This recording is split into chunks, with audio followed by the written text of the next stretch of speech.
সাবধান। এই জন্য নেতৃত্বের সংস্কার, আগে নেতা সঠিক করেন, রাষ্ট্র এমনিতেই পরিবর্তন হবে। কথা বুঝেছেন? ওই সংসদের ৩০০টা সিটে আগামীতে, এই যুবক তুমি ৫ আগস্টে ফ্যাসিস্ট তাড়িয়েছ, তুমি ফ্যাসিস্ট তাড়িয়েছো একটা, কিন্তু ওরকম শত শত ফ্যাসিস্ট এখনো রয়ে গেছে বাংলাদেশে।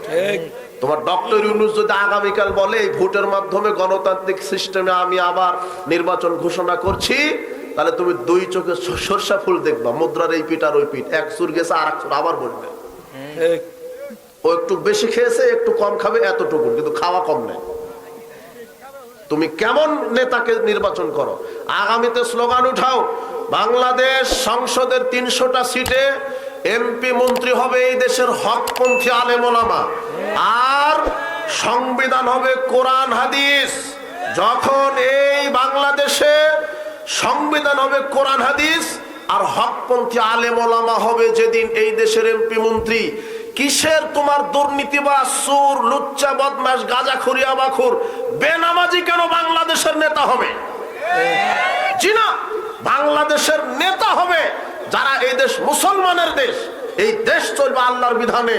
আশ্চর্য কথা, আপনি মসজিদের ইমাম নিয়োগ দেন, ৫০০ জন ব্যক্তির সালাত আদায় করাবে, এমন একজন ইমাম নিয়োগ দিয়েছেন, এই ইমামের ভাইবা নেন আপনি, দাড়ি আছে কিনা, ডিগ্রি কত, কোরআন তেলাওয়াত কেমন, হারাম খায় কিনা, লুচ্চা কিনা, বদমাশ কিনা, এত কিছু দেখেন। কিন্তু যখন এই নির্বাচন যখন আসবে, তখন আপনার এই রংপুর জেলার জন্য একটা এমপি নির্বাচন করেন আপনি, ও তো ৫ থেকে ৭ লক্ষ লোকের নেতা হয়। কয় লক্ষ? ৫ লক্ষ লোকের ইমাম হবে। আপনি কি সেদিন দেখেন যে আমি যেই ৫ লক্ষ লোকের নেতা বানাচ্ছি, এর সালাত আদায় করে কিনা, এর দাঁড়িয়ে আছে কিনা, এর বউ পর্দায় থাকে কিনা, এর বেটি পর্দায় থাকে কিনা, লুচ্চা কিনা, মদখুর কিনা, গাঁজাখুর কিনা, এটা আপনার দেখা হয় না, তাহলে তো অযোগ্যরাই বাংলাদেশ চালাবে, অযোগ্যরাই তো চালাবে। কাজেই সাবধান, কোনো লুচ্চা, কোনো সুর, কোনো বদমাস, কোনো গাঁজাখুর, কোনো বেনামাজি সমাজের রাষ্ট্রের নেতা হতে পারে না। কিসের মাওলানা সাহেব ওয়াজ করবে, বাবাজিরা সালাত আদায় করো, লুচ্চামি বন্ধ করো, মদ গাঁজা বন্ধ করো, চুরি বন্ধ করো, জি না, এগুলি ওয়াজের কাম নয়, এগুলি সংসদে পাশ করার কাম। যেদিন বাংলাদেশের ৩০০টা সিটে ৩০০ জন হকপন্থী আলেম ওলামা এমপি মন্ত্রী হবে, আর কোরআন হাদিস যেদিন সংবিধান হবে, সেদিন সংবিধান থেকে ঘোষণা দেওয়া হবে, কেউ যদি চুরি করে তার হাত কেটে দেওয়া হবে, কেউ যদি বিবাহের পরে জেনায় লিপ্ত হয় তাহলে তাকে ঢাকা পল্টন ময়দানে নিয়ে গিয়ে লক্ষ কোটি মানুষের সামনে বুক পর্যন্ত মাটিতে গেড়ে দিয়ে পাথর মেরে মাথা ফাটিয়ে জেনাকারের শাস্তি দিতে হবে। এই শাস্তি যেদিন জনগণকে দেখানো হবে আর সংসদ থেকে পাশ করা হবে, সেদিন রাতারাতি বাংলাদেশ থেকে লুচ্চামি বন্ধ হয়ে যাবে। যেদিন সংবিধানে পাশ করা হবে আজ থেকে মাদক হারাম, মাদক বিক্রি করা হারাম, উৎপাদন করা হারাম, ক্রয় বিক্রয় হারাম, বিড়ি সিগারেট জর্দাগুল বিক্রি করা হারাম, খাওয়া হারাম, ইয়াবা হারাম। সংসদ থেকে এটা পাশ করবে হারাম, 24 ঘন্টার মধ্যে বন্ধ হবে। হকপন্থী আলেম ওলামা যখন ক্ষমতা আসবে, সেদিন মুহাম্মদ সাল্লাল্লাহু আলাইহি ওয়াসাল্লামের ভাষাতে কথা বলবে। কি ভাষা? লা তাদাতিম সালান ইলা তামাসতাহু ওয়ালা কাবরান মুশরিফান ইল্লা সাওয়াইতাহু।